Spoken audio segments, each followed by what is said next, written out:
Hi, welcome to the Emotional Stuff podcast, hosted by Dr. Marcus Motley, clinical psychologist and positive psychology coach. Here you'll get powerful stories, techniques, strategies, tips, and targeted recommendations on how to effectively deal with anger, sadness, grief, anxiety, jealousy, fear, and other minor, major, intensely difficult, and disempowering emotions. Listen to the Emotional Stuff podcast, read our blog, and begin to heal your hurt, manage your emotions, deal effectively with difficult people, handle stress better, and fully empower yourself to change and grow in the ways that you really want to. Dr. Motley helps you to remove the emotional chains that are shackling you.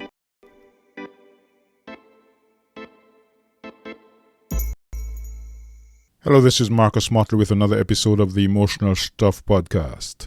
This is a show where we discuss the best tips, techniques, and strategies on how to deal with your emotional stuff.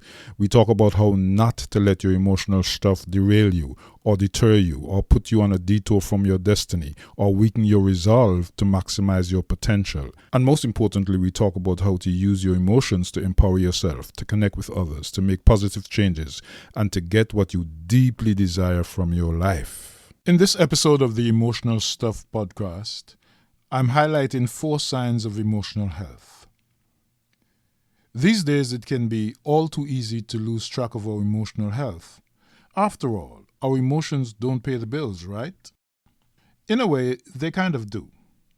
Your emotional health plays a huge role in how well you can get work done, largely because it can manifest in physical symptoms. The good news is that means that even if you aren't very in touch with your emotions, there are symptoms that you can watch for to know if you are emotionally healthy. Here are 4 issues that I cover in this podcast that can alert you when there's something wrong. 1. Stress.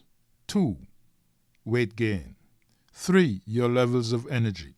And 4. Sleep. Let's take the first one, stress and emotional health. Of all the factors that negatively impact our emotional health, stress is probably at the top of the list.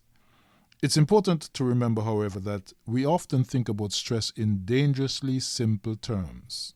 Now, biological stress is anything that your body needs to adjust to, from a tough job to a loss in the family, to other incidents and challenges that you may face on a daily basis. Stress can even come from good things, like a promotion or winning the lottery or a birth in the family. Now, stress is implicated in a lot of different physical illnesses.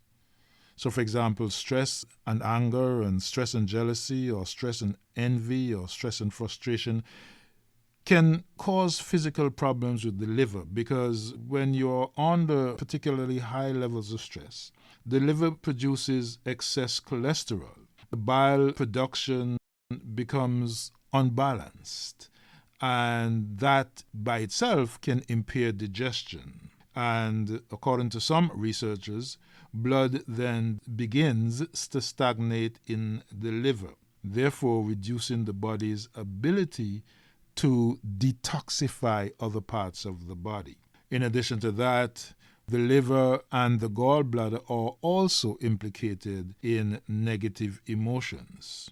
The other area that we should focus on or pay attention to is when stress is related to anger and impatience and maybe even hate or dissatisfaction with people or things. And it affects the heart, and it also affects the small intestine of the body.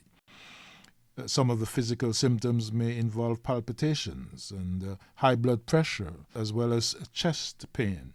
And so these are related to high levels of stress, particularly around things like worry and anger and impatience. Stress also has an impact on the spleen and the stomach and the pancreas, particularly with regards to worry and anxiety. Some of the physical symptoms may include impaired digestion, difficulty eliminating waste products, etc. So the spleen and the stomach and the pancreas are severely impacted on the things like stress and anger and hate and worry and mistrust and anxiety. Stress also affects the lungs and the large intestine. So, for example, again, anxiety or depression, the mood disorders, sadness, and some of the physical symptoms can include breathing problems, decreased oxygenation of the blood, and constipation. Stress also impacts the kidney and the bladder, and it's particularly worrisome when you're involved with negative emotions such as fear and worry. Some of the physical symptoms would include loss of sexual energy. The body becomes acidic, so there's an imbalance, the pH imbalance in the body. The nervous system becomes stressed, and people sense a loss of energy. And so this is implicated in things like anxiety, depression, sadness, and particularly fear. So as you can see, there's a relationship between stress and emotions, and there's a direct correlation between stress, emotions, and some physical illnesses. Now, the second thing with regards to emotional health has to do with your weight. Now, because your belly doesn't exist in a vacuum, we have to really look at the relationship between belly fat particularly and emotions. So, for example, your belly influences or is influenced by a complex series of hormones that course through your brain and your body constantly. And of course, when we talk about your belly, we're really talking about your digestive system and your stomach. So our bodies reflect our emotional state. Our hearts pound when we're afraid.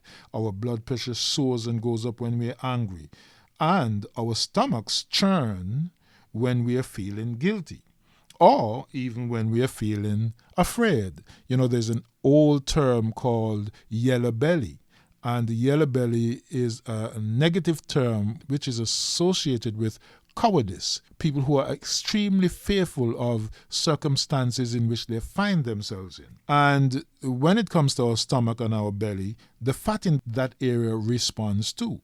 Sometimes our emotion-driven hormones act directly on the fat cells, causing us to gain or lose fatty tissue. Other times, they drive behaviors that lead to greater weight gain, such as eating or binge eat. Either way, being more in touch with your feelings can help you to reduce some levels of stomach fat. And then any bad mood can lead us to try to comfort ourselves with food. And so, for example, there's a term called comfort food. For example, donuts and sugary liquids and sometimes hamburgers and pizza, things that have in high levels of carbohydrate are often related to comfort food. And moods like loneliness and so forth can impact how you eat and what you eat. But the link between loneliness and weight gain is more substantial than that. A new study in the Journal of Hormones and Behavior found that those who feel lonely experience greater circulating levels of the appetite-stimulating hormone called ghrelin, spelled Ghrelin, that increases after they eat, causing them to feel hungrier sooner. Over time, folks who are perennially lonely, who are often lonely, simply take in more calories than those with stronger social support networks. When you're anxious, your body feels like it's under a tremendous amount of stress all the time. This is why anxiety is a powerful trigger for weight gain. Another recent study in the Journal of Eating and Weight Disorders placed anxiety as one of the most important factors significantly associated with weight gain.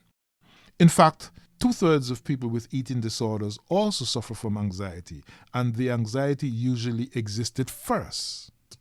When stress hits, the first thing your body does is to up its production of the hormone adrenaline. And adrenaline causes fat cells all over your body to squirt their stores of fatty acids into your bloodstream, where they can be used as energy. Now, this was great back when stress was meant to deal with a charging tiger or an attacking horde of enemies, and you could turn up and head for the hills, or you could run up a tree to hide. But you can't really run away from a deadline or take up arms against a traffic jam or deal with a lot of the challenges that you have on the job in a physical way. All you can do is to sit down, calm yourself, and soothe your nerves. And many people try to do that by having a snack, and then another snack, and then some caffeine. And the caffeine, of course, is loaded with sugar, or they have a soda, or they have an energy drink, all of which are bad for the human body. Meanwhile, a second hormone called cortisol grabs all of those unused fatty acids from your bloodstream and stores them in your belly region. So the fatty acids are unused because they were triggered when the body felt that there was an alarm, like if you were being attacked by a bear. If you were being attacked by a bear, then you needed energy to run away from the bear or to fight the bear. But because you're not fighting a bear, you're just fighting a deadline, or you're dealing with a difficult colleague, you're just sitting there on the phone listening to somebody who is cussing at you over the phone, your body doesn't do anything, and therefore it doesn't need anything. But it doesn't know that. And so the cortisol is released into your bloodstream. So with that fat is not burned, your body goes looking for more calories to replace the fatty acids that it released earlier. So you release the fatty acids, you don't use them, but your body still goes seeking for more fatty acids that were already released in the bloodstream. So that being said, if you're looking for something to munch on 3 hours after your last meal, and sometimes less than that, maybe half an hour after your last meal, then you are going to be continuously hungry and continuously stressed, and you're continually snacking up and you're continually building up fat that you don't need. So that's a disastrous cycle, and it's all triggered by stress. And so there's a strong correlation between high levels of stress and weight gain. There's also a correlation between your levels of energy and your emotional health. So that's the third one, emotional health and your energy. While most people think of energy in physical terms, there's actually a level of emotional energy that we all have. Many people may not even realize that they are emotionally drained because they have allowed the emotions to go unrecognized and unresolved for so long. In other words, a lot of people have low levels of emotional awareness. And so when their emotions are going up and down, they hardly pay attention. They probably only pay attention when it gets to crisis levels. But for most of the time and most of the day, their emotions and moods are changing, and they think that it's normal. And so when your emotions, particularly some of the difficult emotions, are being triggered, your energy is also being triggered. So for example, if somebody comes in and gives you a really, really hilarious joke and you start laughing and so forth, that takes energy. You're using energy to fulfill that laughing and the feeling of happiness or joy or whatever feelings you are having at the moment. And so wasting emotional energy can leave you feeling exhausted and mentally tired in ways that may not be related to your physical health. In other words, so you understand very clearly the relationship between energy usage and, the jokes that you're having on the job. Well, similarly, if you are being stressed all day, you're talking to difficult clients, you're dealing with deadlines, you're dealing with difficult managers and supervisors, you're dealing with difficult bosses, you're dealing with difficult problems and challenging situations. And so you're utilizing your energy throughout the day. And at some point in time, you're not physically tired, but you're emotionally tired. But you may think that it's physical tiredness, when it's really emotional tiredness. And then low energy levels can be related to diet, stress, or physical imbalances. But once those are ruled out, it may be more of an issue with emotional energy. In other words, some people who have low energy levels do have some physical background illnesses. But once those are ruled out, which a medical doctor can do, then you're left with the fact that your low energy levels are really due to low levels of emotional energy. Now, people with drained emotional energy may complain that they feel tired all the time, or that they're dulled and feel lethargic, and they really haven't been using any physical energy throughout the day. So, for example, if they're just sitting at their desk, their fingers typing on their computer, their fingers are not tired, but the rest of their bodies are. And there's no obvious reason for that, except that it's really the fact that there's so many emotions running through your body, the pressure that you feel from having to complete this particular task, or the fact that you have been procrastinating, and so now you're up against it. So in order to address this lack of energy, you really need to look at your emotional life and to determine what can be improved and what can be healed and what can be addressed through better emotional health, through mental health, through relaxation exercises, through stress management exercises, through better scheduling of your work, etc. Now, experts in nutrition, sports medicine, and endocrinology agree that the majority of our total energy, about 70%, is actually emotional and not physical. So taking care of yourself emotionally can be a major component of your overall health and energy level. If you feel tired and drained, but you don't know why, then you may have some emotional issues that you do need to address, and address them quickly. If you regularly feel exhausted even after a good night's sleep or a day of non-physical demanding tasks, it might be a sign that your emotional self is not well and that you need help in that area. And finally, let's talk about emotional health and sleep. Now, emotions play a key role in overall mental health, and sleep plays a crucial role in maintaining the optimal balance of emotional functioning.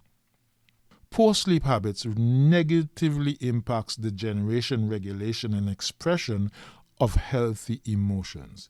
And that is a crucial thing to think about. Scientists offer two explanations for the effects of sleep loss on emotions. One explanation is that sleep loss causes the malfunctioning of the regions of the brain that are responsible for emotions. And this leads to an overall increase in emotional hypersensitivity. In other words, lack of sleep can cause you to be emotionally hypersensitive. The other explanation describes how sleep loss causes an increase in fatigue and sleepiness, coupled with an overall decrease in energy and emotional sharpness. And this leads to an overall decrease in emotional awareness and sensitivity. So sleep loss can cause emotional hypersensitivity. Sleep loss can also cause low emotional sensitivity. So you can suffer from both when you are sleep challenged or when you have sleep problems. And sleep problems can have very serious impacts on your emotional health and also on your physical health. Deficient sleep patterns are prominent in many psychiatric ailments. Insomnia increases the risk of a depressive episode.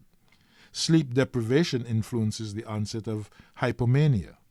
And sleep disturbance contributes to the maintenance of mood disorders. Now, amongst manic bipolar patients, sleep loss may act as a trigger in the onset of a manic episode. So, irregular sleep patterns and lack of enough sleep can lead to very serious health implications, not only emotional issues, but physical health and mental health problems as well.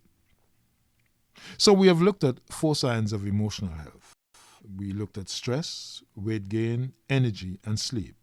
If you have any problems related to these 4 areas, I suggest that you seek help from a competent health practitioner, including a clinical psychologist or medical doctor. Hi, thanks for listening to another episode of the Emotional Stuff Podcast, hosted by Dr. Marcus Motley. Listen, if you need private, personalized information, techniques, or strategies that are designed specifically to help you or a friend or a loved one, then please contact Dr. Motley at empowerme@hotmail.com. That's MPOWERME at hotmail.com.